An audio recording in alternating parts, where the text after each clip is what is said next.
नमस्कार मंडळी, कसे आहात तुम्ही सर्व? नक्कीच मस्त आणि मजेत असाल तर आजच्या व्लॉगची सुरुवात काहीशी अशी झालेली आहे. रात्री काय झालं, रामला एकदमच खोकला आणि सर्दी खूप जास्त वाढलेली. मग नेमकं काय होतं हेच मला कळेना. त्यासाठी मी इथे त्याला हॉस्पिटलला घेऊन चालले होते. सकाळची वेळ होती त्यामुळे घरातलं काहीच काम आवरलं नव्हतं. म्हटलं पहिलं हॉस्पिटलचं काम करून येऊयात आणि त्यानंतर मग घरातलं आवरते.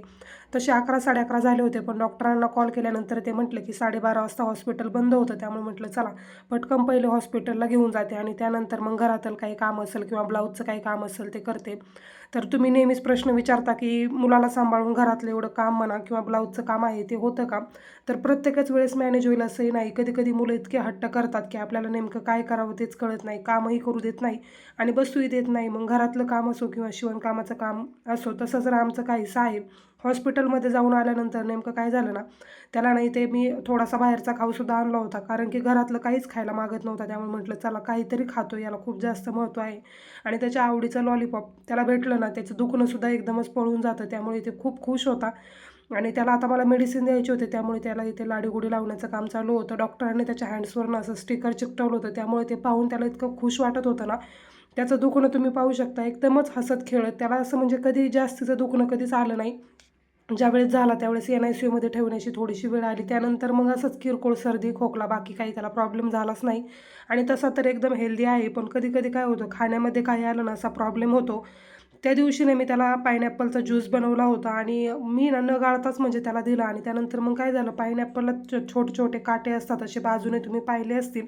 मग न गाळल्यामुळे त्याला काय झालं, थोडासा खोकला जाणवला. कारण की ते खूप बारीक कण असतात, त्यामुळे खोकलाचं प्रमाण खूप जास्त वाढलं आणि सर्दीसुद्धा त्यामुळे झाली. आणि त्याला ना असे फॅन लावल्याशिवाय त्याला झोपच येत नाही. त्यामुळे फॅन आणि आता एवढं आंबट ज्यूस दिल्यामुळे ना त्याला थोडासा खोकला जाणवला. पण एकदा मेडिसिन दिलं ना एकदम क्युअर होऊन जातो आणि नेहमी त्याच डॉक्टरांकडे आम्ही त्याला घेऊन जातो. खूप जास्त फरक पडतो. माझ्याकडे मेडिसिन तर होते, त्यामुळे मी रात्री त्याला दिले होते, पण त्याने काही जास्त फरक पडला नाही. त्यामुळे अँटिबायोटिकची सुद्धा गरज होती आणि अँटिबायोटिकचा डोस कसा एकदा दिला ना, एकदमच काही काळजी राहत नाही आणि मुळे एकदमच क्युअर होऊन जातात. थोडं-थोडं त्याला इथे लाडीगोडी लावून मी त्याला औषध देण्याचं काम करत होते. तसा तर जास्त त्रास देत नाही औषध पिताना. पितो पटकन, पण तरीसुद्धा मुलांचं असतं ना कधी-कधी बॉटलला पाहून वगैरे घाबरतात. तसंच रामचं आहे.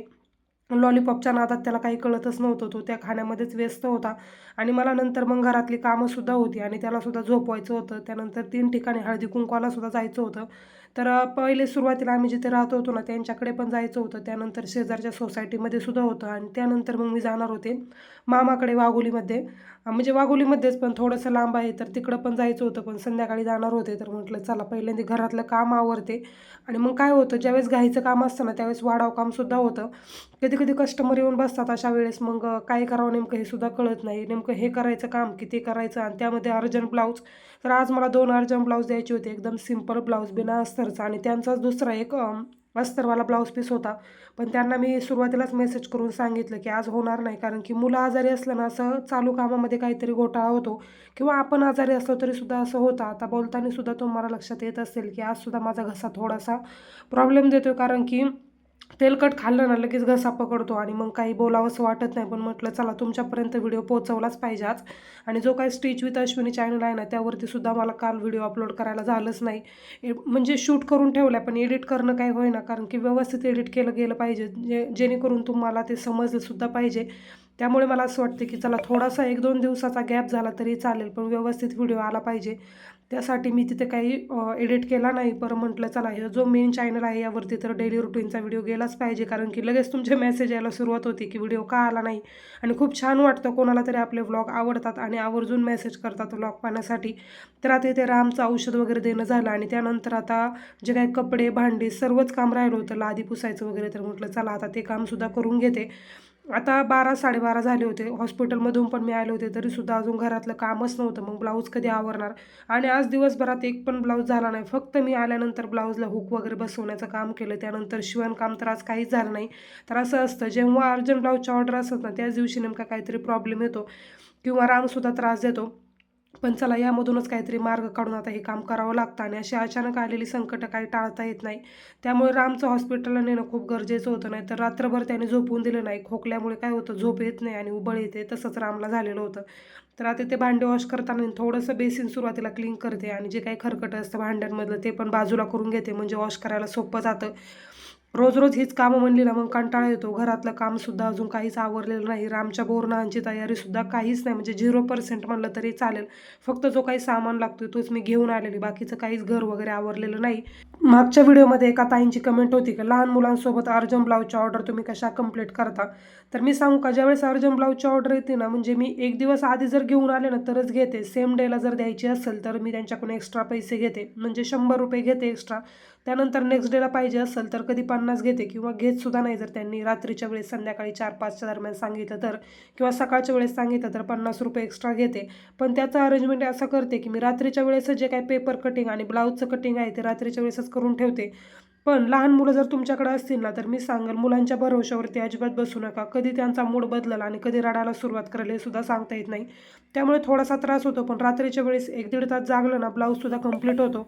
डिझाईनचा असेल तर थोडासा वेळ लागतो, अदरवाईज ब्लाऊजसुद्धा पूर्ण होतो. त्यामुळे जेव्हा आमचा मूड असेल ना त्यावेळेस मी शिवते ना, अदरवाईज मग रात्रीच्या वेळेसच जास्त काम करते.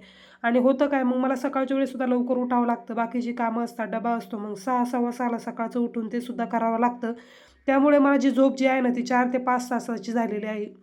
आणि आता हे कसं मॅनेज करायचं तेच कळत नाही. कारण की ब्लाऊजला असं कोणालाही मदतीला ब्लाऊजचं जर घ्यायचं म्हटलं ना, मला थोडंसं म्हणजे किचकट वाटतं.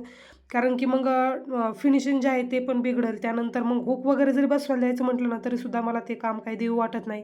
मग ते व्यवस्थित बसवत नाही किंवा एकाला एकच धागा जोडून असं बसवतात.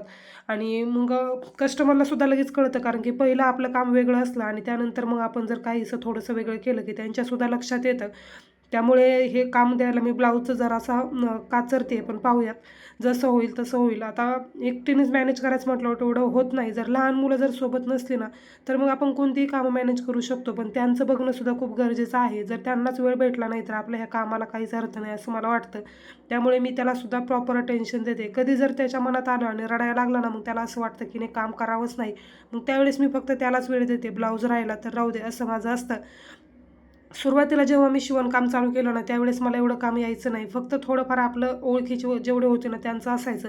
पण आता यूट्यूब आणि बाकी सर्व कस्टमर असे ओळखीने कोणी ना कोणी रोज येतच असतं आणि कामसुद्धा वाढत चालले. आणि प्रत्येकाची डिमांड असते, भलेही ब्लाऊजचं काही काम नसो किंवा कोणताही प्रोग्राम नसो तरीसुद्धा कधी देणार हा त्यांचा मोठा प्रश्न असतो पहिलाच. मग मला सुद्धा थोडंसं कन्फ्युजन होतं की नेमकं द्यायचं कधी, कारण की खूप साऱ्या ब्लाऊजच्या ऑर्डर असतात. मग कधी कधी मी विसरून सुद्धा जाते की यांचा ब्लाऊज होता त्यांचा ब्लाऊज होता. मग कॅलेंडरवरती मला जे काही ब्लाऊज आज कंप्लीट करायचे मी त्यांचं शेड्यूल करून ठेवते आणि त्यानुसारच मग काम आवरते. घरातल्या कामाकडे कधी दुर्लक्ष होतं, पण सर्वच जर मॅनेज करायचं म्हटलं एकटीने तर होत नाही. त्यामुळे कधी असं तर कधी तसं. थोडंसं घरातलं काम जर राहिलं ना तरी शिवणकामाकडे माझं लक्ष लागतच नाही. जेव्हा ते बाकीचं काम होईल तेव्हा शिवणकाम करायला मला चांगलं वाटतं. अदरवाईज काहीतरी काम राहिले असं सतत माझ्या डोक्यामध्ये येत राहतं. ब्लाऊज शिवून अर्धा जरी झाला आणि खाली थोडासा पसारा झाला ना तरीसुद्धा मला ते शिवणकामाकडे सुद्धा माझं लक्ष लागत नाही. ते लगेचच क्लीन करून घेते जे काही फॅब्रिक वगैरे खाली पडलेले असतील आणि त्यानंतर मग शिवायला मी सुरुवात करते. असं छान स्वच्छ घर असलं ना काम करायला पण छान वाटतं. आणि एक मुख्य गोष्ट म्हणजे घरामध्ये जो काही फर्निचरचा पार्ट म्हणा किंवा भांड्यांचा पार्ट म्हणा तो खूपच कमी आहे. त्यामुळे जास्त आवरायला मला वेळ लागतच नाही. आणि रूमसुद्धा छोट्याशा आहेत, म्हणजे एवढं काही मोठं नाही, 1 BHK आहे पण लिमिटेड आहे. हॉल थोडासा मोठा आणि बाकी बेडरूम आणि किचन छोटंसं आहे. गॅलरीचा जो पॅसेज आहे ना तो मी वीकली 2दाच क्लीन करते. आता फक्त पाण्याने वॉश करते, त्यानंतर मग ब्रशच्या मदतीने वगैरे वीकली 2दा करते. कारण की कधी कधी रामला तिथं सुद्धा खेळायला सोडावं लागतं. खाली मी ग्राउंडला आता त्याला घेऊन जात नाही, त्यामुळे तिथे त्याला थोडंसं विरंगुळा दिला ना त्यालाही छान वाटतं. नाही तर मग सारखाच किरकिर करतो पाठीमागे, मग आपली सुद्धा चिडचिड होते वेळेवरती काम नाही झाल्यावरती. पण त्यांचाही त्यामध्ये काही दोष नाही. ते मोबाईल तरी सतत कवर पाहतील किंवा बाकी खेळतील तरी कुठपर्यंत. जर लहान मुलं असले ना त्याचं इतकं मन रमतं ना, कुठेही बाहेर घेऊन जा खूप छान खेळतो. आणि त्याला ना मुलांसोबत म्हणा किंवा बाहेर कुठेही जा त्याला ओळख अजिबात लागत नाही. कुठेही गेला ना एकरूप होऊन जातो आणि खेळायला सुरुवात करतो आणि खूप जास्त छानही वाटतं. तर आता इथे ना हळदी कुंकाला जायचं होतं मला, तर त्याचीच तयारी करत होते. पण राम पण झोपलेला होता आणि आजारी पण होता. त्यामुळे माझी जी फ्रेंड आहे ना तिला सांगितलं की राम झोपलाय, थोडंसं लक्ष ठेव. मी लगेचच आले. थोडं 15 ते 20 मिनिटाचं कार्यक्रम होता, म्हणजे जवळच होता. त्यामुळे म्हटलं चला पटकन जाऊन येईल. रिद्वीचा जे काही बोरनान आहे ना ते होतं. त्या दिवशी बड्डेच्या ब्लॉगमध्ये तुम्ही पाहिलं असेल. आणि एकदम क्यूट दिसते आणि हुशारसुद्धा खूप आहे. गेल्यानंतर ना खूप जास्त प्रेम करावं असं वाटतं तिला, इतकी क्यूट दिसते. आणि तिचंच आज बोरनान होतं तर तिकडे गेले होते. पटकन साडी वेअर केली, ब्लाऊजसुद्धा कॉन्ट्रास्टमध्ये वेअर केला. कारण की आता कोणतं साडी घालावी आणि पटकन काय करावं हे सुद्धा लक्षात येत नाही. कारण की बेडरूममध्ये राम झोपलेला होता, त्यामुळे नेमके दुसरे कपडे काढायचे म्हटलं तरी प्रॉब्लेम. जरी वॉर्डरोब थोडंसं वाजलं की लगेचच उठला असता, त्यामुळे पटकन आवरलं आणि 20 ते 25 मिनिटामध्ये मी लगेचच मागे आले. तशी निकिता तर होती त्याच्याजवळ आणि मी जोपर्यंत आले नाही ना तोपर्यंत झोपलेलाच होता, त्यामुळे काही वाटलं नाही. माझं कार्यक्रमामध्ये ना लक्षच नव्हतं खरं तर. असं वाटत होतं कधी घरी जाऊन त्याच्याजवळ जाईन, कारण की आजारी होता आणि झोपेतून उठला असताना थोडंसं मग त्याने किरकिर करायला सुरुवात केली असती. त्यामुळे पटकन आवरलं, बोरनान झाल्यानंतर हळदी कुंकू वगैरे केलं आणि मी लगेचच घरी आले, कारण की संध्याकाळी जायचं होतं मामाच्या घरी. तिकडे सुद्धा श्रावणीचं बोरनान होतं, तर तिकडे सुद्धा जायचं होतं. याआधी तुम्हाला मी त्यांना सुद्धा व्लॉगमध्ये दाखवलेलंच आहे, पुढे व्हिडिओमध्ये सुद्धा तुम्हाला दिसेलच. आल्यानंतर ना मी जसा डोअर ओपन केला ना तसा राम लगेचच उठला आणि मग त्याचं थोडंसं आवरलं, त्याला खाऊ-पिऊ घातलं. तर अशी साडी वगैरे घालून मी गेले होते बोरनानला आणि त्यानंतर मग संध्याकाळी आम्ही आलो होतो मामाकडे. पण इकडे ना मी साडी वगैरे काहीच घातली नव्हती, कारण की ऑटोने यायचं होतं आणि जशी मी वाघोलीमध्ये आले ना तसं एकदा ओला बुक केली की लगेचच ती कॅन्सल व्हायची, कारण की संडेच्या दिवशी ना इथे मोठा बाजार असतो आणि खूप गर्दी असते, त्यामुळे गर्दीच्या ठिकाणी ऑटोवाले शक्यतो येत नाही. त्यामुळे ती ऑर्डर कॅन्सल झाली. मग पायी चलतच मी तिथे गेले. गेल्यानंतर ना मामीची तयारी सर्वच ऑलरेडी झालेली होती, काहीही तिथे करायची गरज पडली नाही. त्या स्वतःही आवरून छान तयार झाल्या होत्या आणि घर वगैरे एकदम स्वच्छ आवरून सगळी तयारी वगैरे त्यांची झाली होती. तर इथे आल्यानंतर ना रामचे तर इतके जास्त मजा होते ना, कारण की त्याला आहे ना श्रावणी आणि श्रीसोबत खेळायला खूप जास्त आवडतं आणि त्याची आता चांगली ओळख झालेली आहे. त्यामुळे आल्यानंतर ना तो असा एकदम शांत बसतच नाही, काही ना काही उद्योग त्याचे लगेचच चालू होतात आणि मुलंसुद्धा त्याच्यासोबत छान खेळतात. असं रोजच्या कामातून थोडंसं बाहेर गेलं आणि काहीतरी वेगळं असं अनुभवायला भेटलं ना छान वाटतं. नाही तर रोज तीच रटाळ काम म्हटलं ना मग मला सुद्धा खूप जास्त कंटाळा येतो. कधी कधी असं वाटतं की रोजच काम कशाला पाहिजे, थोडंफार हिंडणं फिरणं असंही झालं पाहिजे. सुरुवातीचे काही दिवस ना मी कुठेच फिरायला गेले नाही, कारण की ब्लाऊजचं काम असल्यामुळे ना कुठे जाणंच होत नव्हतं. पण म्हटलं चला आता थोडं थोडं ब्लाऊजचं काम थोडंसं मागं ठेवायचं आणि त्यानंतर मग जे काही आता सध्याचे हळदी कुंकवाचे कार्यक्रम असतील किंवा बाकी काही ते आवरायचं. तर एक ठिकाणी ना संध्याकाळी मला इन्व्हिटेशन होतं, म्हणजे असे 3 हळदी कुंकू होते, पण त्यांनी 7 वाजता ठेवलेलं आणि त्यानंतर मी इकडं आले होते तर त्यांना मी मेसेज करून तसं कळवलं की नाही जमणार म्हणून. तसं तर हळदी कुंकाला सांगितल्यानंतर नाही म्हणणं काही बरोबर वाटत नाही, पण आता काही ऑप्शन नव्हता. इकडे मी लांब आले होते आणि जाताना सुद्धा मग जेवण वगैरे सर्व इथंच झालं. खूप छान कार्यक्रम झाला आणि मामींनी मॅनेजमेंटसुद्धा खूप छान केलं होतं. तर अशा पद्धतीने बोरनांचा कार्यक्रम आवरला, हळदी कुंकूसुद्धा आवरला आणि त्यानंतर लगेचच घरी आलो. तर चला आजचा हा व्लॉग मी इथेच थांबवते. कसा वाटला ते कमेंट करून नक्की सांगा. बाय.